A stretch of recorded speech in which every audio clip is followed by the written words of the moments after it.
you so much, Sabrina, for joining me. Really appreciate it. Really appreciate you sharing your time on your amazing new book. And I'm really excited to get delving into this amazing piece of work. And so, quick introduction, and we'll go straight into it. So, Sabrina Mahfouz is a writer and performer raised in London and Cairo and working across multiple art forms, including film, TV, opera, dance, and music. She is a Royal Society of Literature Fellow and resident writer at Shakespeare's Globe Theatre, which I absolutely love. Her previous theatre work includes A History of Water in the Middle East, Chef, and Dry Ice. Sabrina has edited the anthologies Smashing It, Working Class Artist of Life, Art, and Making It Happen, Poems from a Green and Blue Planet, and The Things I Would Tell You British Muslim Women Write. And she is an essay contributor to the multi award winning The Good Immigrant. Her new book, These Bodies of Water Notes on the British Empire, the Middle East, and Where We Meet, is part history, part polemic, and part intimate memoir. So I have to ask, how did it all come about, especially when you've got the poetry, the memoir? Which one came first? Well, thanks for having me, first of all. It's lovely to chat to you. So I'm not exactly sure what came first. I think it was the very first piece of writing that I did was a poem that was just reflecting on the time that I'd spent working in government and the realization of the fact that I was part Egyptian, actually playing into the possibilities that that career could could or could not have for me. But in general, the idea of looking at specifically water in the Middle East region, I think that was more to do with a theatre project that I'd wanted to do, which was looking at different women's stories in different countries in the region, and then connecting those stories to water. Mm. And then that sort of developed more and more into a show, again looking at my time working in the government, and then connecting still some of those women's stories and stories of water all together. So the theatre show as a finished product came first, and then from that I'd obviously done a lot of research, even though the theatre show was 1 hour, so it had to be highly Yes. condensed version of the history that I was trying to get through, as well as like part of my own history as well, with songs as well, all in sort of less than 60 minutes. So I had all of this research that I still wanted to do something with, still wanted to try and connect the dots a little bit more with and expand on. So it felt like when lockdown happened and there was this sense of time changing its rhythm for a short period, writing it into a book form, something that I'd never felt like I had the tenacity or patience, or focus actually to do, felt more possible than it had before. So then it became a book. So it was kind of amalgamated, really, from the book was amalgamated from sort of all those years previous to it, and the things that had been researched and written and created for different mediums. Yeah, no, that makes total sense. So, yes, yeah, I spotted Yeah. that as well. And but I was just wondering, like, so was that the first time you made the connection between water and all of the other themes in the books, like history, trauma, colonialism, when you first did the poem and for the theatre? um yeah, very, it's in a way that felt really concrete. Obviously I'd been linking like trauma and colonialism and like the personal impact that a colonial legacy has on families and on women in particular, um, for a long time, just both in my general thoughts and conversation, but also in my work in one way or another. But I hadn't really gone into it in a lot of detail, and the water element, it appealed to me sort of thematically, really, in terms of looking at water as this sort of, life-giving and life-sustaining natural resource, but that's also kind of used in a more implicit way for control and for domination, and that made quite a connection with how I feel women are used in society as well.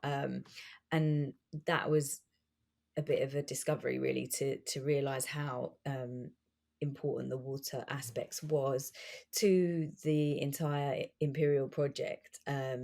And so I wasn't necessarily expecting to have found that much connection between it. I'd initially thought it would have just been quite an interesting thematic sort of overlay to look at the water situation alongside women's situations. Mm.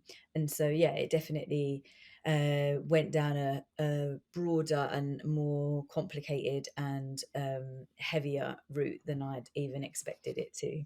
Yeah, no, but it's so powerful because even all the things I learned just from reading your book, because I just got back from Jordan actually, Oh, just a wow. couple of months ago, and I went to their museum to learn about the drought situation, and it was so fascinating then to read it in your book that this was part of this wider, much wider issue and historical issue.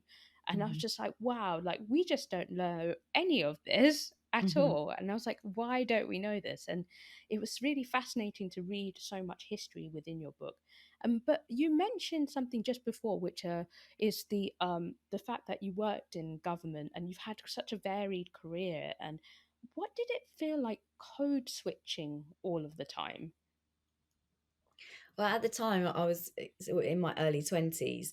So I was so used to it, it didn't really feel like I was doing anything consciously almost. It was just, I don't know, that it just felt like that's what you do. You know, people say, you know, everyone's mums have like the phone voice at that time in those days when it was like, you know, the official things would come via the house phone, and then mums would always have a phone voice. And that was just like, you know, the basic layer of it. But I just sort of seen it as the sort of standard way of behaving in the world. So it didn't feel like a huge thing at that time. It was only as I got older that I realized the toll that it takes, and that nobody else, not nobody else, but that there were less people doing it um, than I imagined. I kind of thought that everyone was doing it, and we all were just in sort of silent agreement that that's what was happening, and everyone was just switching in their own ways to behave in a way that had been deemed appropriate for this particular situation. And then as I got older and realized that, oh no, like these people are just like that all all the time, because they can be, Mm, and they never question their place um, in this particular space. And they just feel like, well, of course I should be here, why shouldn't I be mm, here? It's not even a question for them. So yeah, it was more looking back retrospectively and realizing, and obviously meeting in the arts, like meeting people who were talking about code switching all the time, and how they felt they had to do it even in the arts. And mm, so being in an industry where those sort of things are talked about much more openly, mm. obviously got me thinking about my own experiences as well, and realizing how much of it, you're never able to be yourself really in any of these scenarios. Yeah, no, definitely. And, I could actually viscerally feel like anger as I was reading, some of the comments, just the general kind of sort of attitude when you wrote about sort of this figure, this government figure who was just like questioning you and everything that you'd been through. And I know obviously some of it is like real actually, and some of it not so much, but Mhm. how did it feel to have your identities sort of scrutinized like throughout your life? Um, yeah, I mean, that was the most intense period of it. Um, and it was sort of stamped with this like official objective. And so it kind of came with an extra weight. But then actually, only when I was writing a book did I realize that um, like all the men in my life really have done the similar thing in some way or other. It's like Mm, a almost like I need to question like every aspect of your identity in order to feel some sort of like control or ownership, or something in a way that I've just never experienced with any of the women in my life. mm, um, and so that made me then like you said at the beginning, make those links again with the sort of patriarchal, colonial ways of categorizing, and this sort of like examination equaling an ability to be able to manipulate, control, all of that kind of stuff. So yeah, again, because I'd worked in a lot of different worlds, I didn't really at that time necessarily, I knew I was uncomfortable with it, but I didn't really know how uncomfortable. I just wanted to get out Mm, of the situation. And then again, it's only getting older and looking back at these things retrospectively that I'm able to see more of what was underlying all of that questioning. And I mean, at the time, it did definitely spark my own internal examination in terms of, oh, I had sort of managed to through various privileges in life, including like education and skin shades and um, mm, family situations of having like supportive family to you doing whatever I wanted to do. They would just support me in that. mm, Um, that had sort of created this sense of well, why shouldn't I be able to do this? mm, And then kind of being faced with this thing that a lot of people have much earlier on of well, you might be able to do this, but you've got to prove yourself above and beyond what we expect from other people, or in a different way than we expect from other people. And so that was the first time that that really hit me full force, that mm. I was going to have to explain myself, explain every possible want, need, a reason I had for like wanting to work in that world, and also justify all my previous decisions, all my decisions that had nothing to do with me, that were part of like family decisions or political decisions. Somehow I was being asked to explain them, and I realized again that that's not what a lot of the other people who didn't have a background outside of Britain, and were men, were not being asked to do that.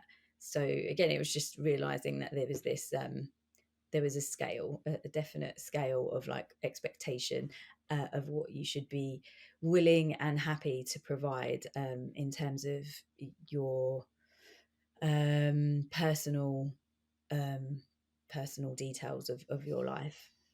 God, that was infuriating. Like I was just like getting angry as I was reading it, and it's really interesting because obviously I was a former SOAS student as well. So, Oh. of course, we went through similar kind of like readings and things like that. So, Edward Said, of course, Orientalism. So, it's really true what you were mentioning, which is, but how do we challenge our own kind of Orientalist stereotyping when we've been brought up with this kind of culture around us, being born in Britain? Mhm. Oh yeah, I mean, it's just a constant process, I think.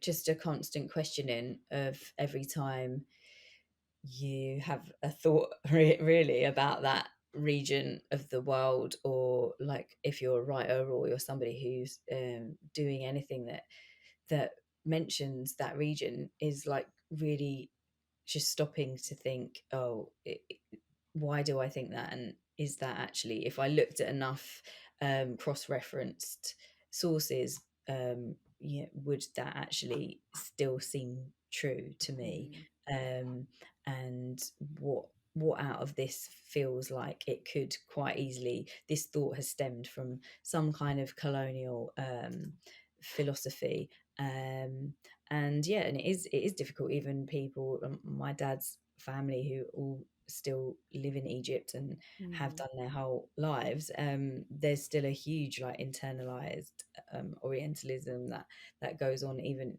in the countries themselves, let alone in mm, the diaspora, who have been even more so in the country that's told them and presented particular regions of the world in particular ways. So yeah, I mean, thankfully, it's something that seems to be much more in the mainstream subconsciousness of constantly looking at those things, but it's still the dominant thing, I would say. Even if you look at the books that are written about the Middle East right now, Mm. um, whilst it's not taking away any of the amazing achievements of the academics and people, lots of soldiers, lots of ex-soldiers who've written about the region. It is mostly all white men Yeah. with European names, and that's not the case for other areas of the old colonial areas. Um, Other colonial areas have seemed to, in Britain anyway, had a quite a large number of people from that diaspora or from that country themselves, like writing about the country, writing about the Mm. region, and in that way, sort of combating um, the prejudices and the propaganda and the Orientalism that was made around it, with their own versions of the Orientalism that was made around them. But with the Middle East, it does seem like it is growing, but it's sort of at, at the back for that. Mm. So it's just about really trying to like champion the people who do maybe have a more nuanced version of these places. If you're going to make a TV show that's set in the Middle East, in any country in the Middle East, it's not enough to just have one person Yeah. who is got a link to that country as a consultant producer on that show. It's just not, um, especially just considering Britain's history in Mm. that region, to have a show that's made by a whole group of British people about Iraq is just Yeah. is not acceptable, and that still happens. And then they have one person who will then have to shoulder all of the responsibility for making sure it's a fair representation, whatever that means. And again, that's not fair on them to have to shoulder that. And it is a region that Britain has been obsessed with, Mm. telling stories about. So it just feels like hopefully we're at a stage where the more people that can get involved, who are going to have their own differing opinions anyway. It doesn't mean that you're going to have everybody suddenly agree just because they have connection to the same place, but that there's going to be a layer of understanding and experience that currently is missing quite profoundly, I think, from the representations of the region. Yeah, no, 100%. Because even when I was researching into, say, books in Jordan, because I like to sort of explore books from within the region, most Mm, of these books just don't go outside of the region. And, mm, and the only books that were about Jordan were from people who were European. And I was just like, but that's not what I'm looking for. And so, yeah, I totally understand what you're saying in terms of there's just not enough from the area itself to being widespread, publication of any of these books. And and it's weird because like my own father was born in Iraq and my father's family were all in Iraq, and mm, I was just like I never learned about any of the stuff that happened in Iraq until like my granddad, all the stories filtered down, and mm. and I was just like, oh, I understand now, but we never learned about it in like schools and stuff. So Yeah, yeah. it's like, what do you think is the importance of actually knowing true history? Mm. Yeah, well, true history is obviously a difficult phrase because there's always going to be so many different sides, and there's always someone who's going to have to collate that and make a decision as to how that those things are presented. Even if you just say you're giving someone a list of facts, those facts are still um, presented instead of other facts, which could also be presented. Research in this book made it even more clear than ever that no matter what, you could take one date that one particular agreement was made, and then you look around what else was happening on that around that date with all the different countries that were involved in that agreement, and you start seeing these like never ending links as to why that agreement was actually beneficial for that person at that time to make, which had Mm, nothing to do with what was being said or that anyone's officially ever connected. But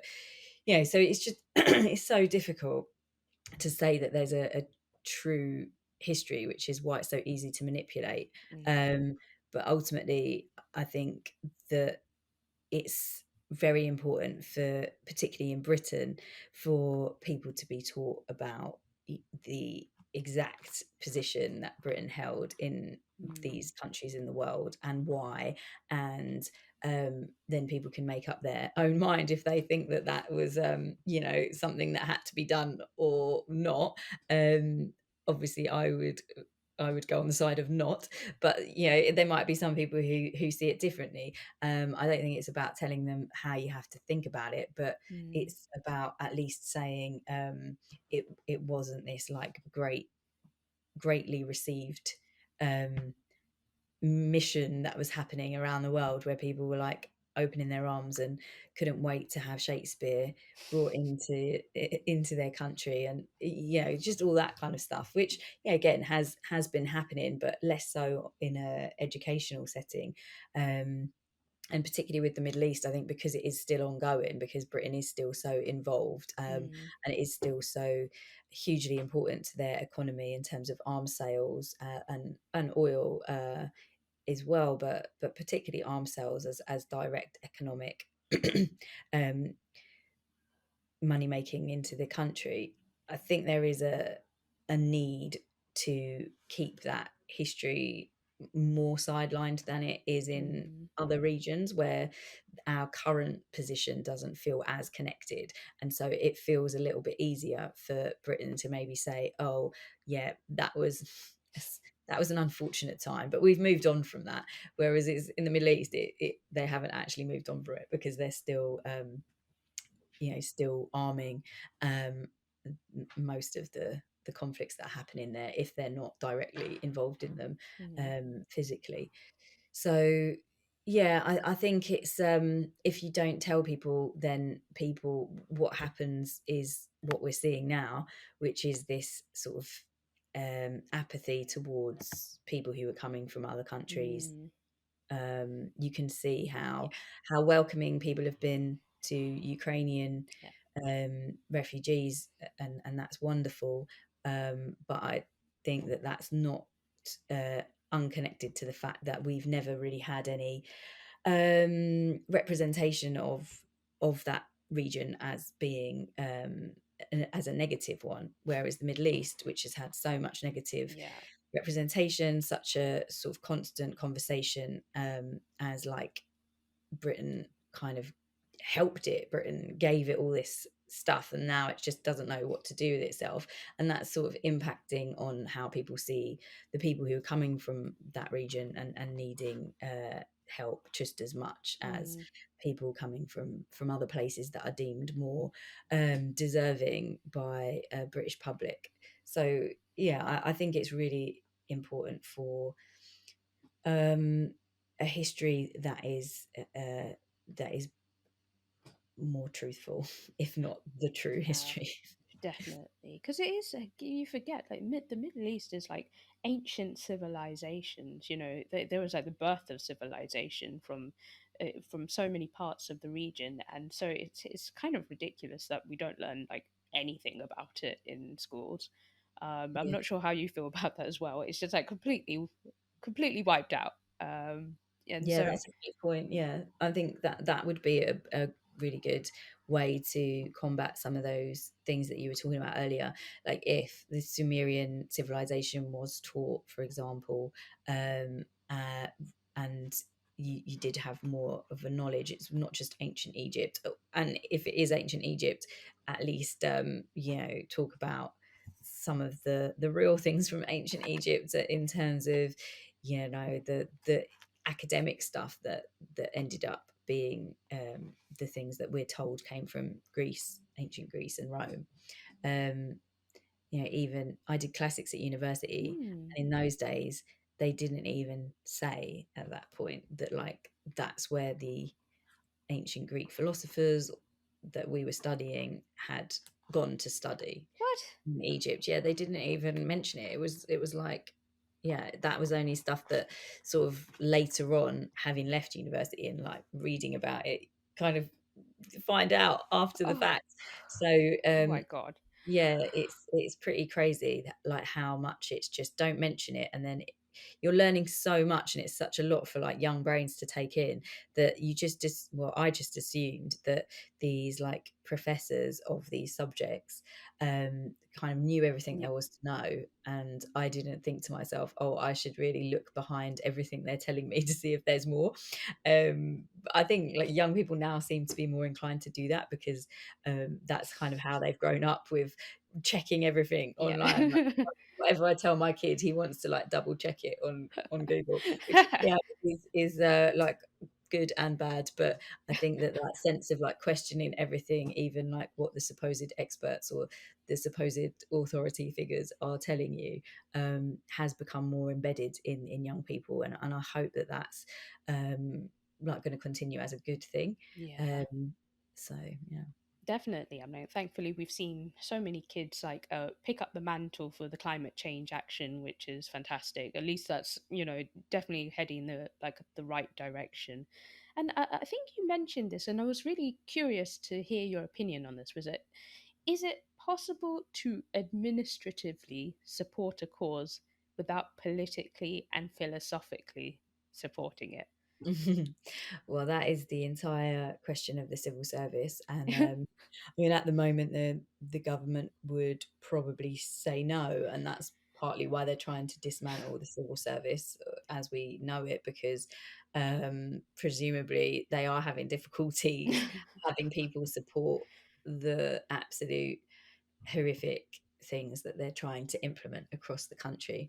Um, and I know a lot of people who have left the civil service in recent years, primarily for that reason. In that, um, I guess there does come a point where that line is becomes too difficult Mm, to ignore, and yeah, but I think if you work in the civil service for a long time, and you've been there when governments have changed like every 4 years, then in a way you see how little changes. So it yeah. kind of becomes um it is possible, because you are hopefully doing stuff that is going to help people regardless of what decisions being made at the top, and whether Mm, you agree with them or not. There's still a budget, and that budget, there's still a discussion that's had between policy makers in the civil service that will decide where that budget exactly is going in the best way possible, considering like the rules that have been given to them. mm, So I do think it is possible to, if you are the kind of person who says, well, this is the framework that we're in, and so within that framework, I want to try and do the best that I can do, or like make things as good for people as they possibly can be in this otherwise quite bad situation, then I personally think that's possible. But you do have to obviously have a certain personality and temperament, um, and long term vision, I guess, to be able to do that, to sort of just keep on going with something that you fundamentally disagree with, but you feel like you can push forward somehow. Um, and yeah, I mean, because it's supposed to be such a neutral um, organization, um, it did strike me as strange that you do have to have so many questions about your kind of political mm. leanings and philosophies, seeing as you are supposed to be just, not actually having No. any, which obviously is impossible. But they're not ones that are supposed to be relevant or deemed relevant by the workplace, which yeah, of course is impossible. Like, it's an impossibility, Mm, which I recognize now. But at the time, that's kind of how I'd seen the civil service, so I didn't think it was a problem. I thought you could mm. have, people of all different political um, leanings just working together um, on an administrative task. And I thought that that's kind of what it was. Um, and maybe it was at one point, but I think less and less so now. Yeah, unfortunately, we've seen a gutting of the civil service, so to Yeah. speak. Yeah, so for sure. On that happy note, thank you so much, Sabrina, for joining Oh, me. It thank was an absolute pleasure. Like, really, really fabulous book. I've recommended it already to so many of my friends. So, thank you so much. Thank you for your questions and your support. I really appreciate it. Thank you.